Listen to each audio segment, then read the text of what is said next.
in the barn today cleaning grain, both for seed and, you know, it's gone through, some of it's gone through the second step, so that it's ready for food as well. This is an air screen cleaner, so this is the first and primary step after it comes out of the combine.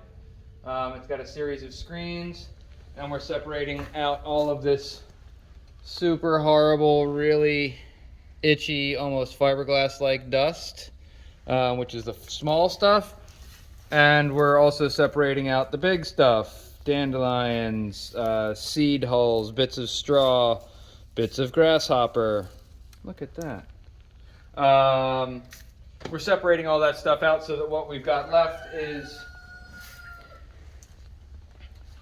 grain that's clean enough to be ready for seed, but for food it's got to go through another step. Step 2 for the grain cleaning is this machine.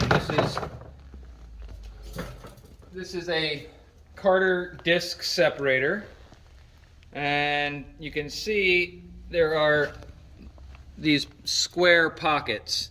This side of the machine with the bigger pockets is just the perfect size to pick up dehulled clean grain.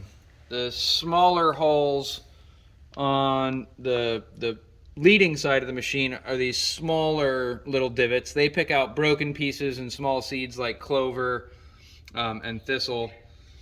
So they do a further job of separating out the dust and the fines.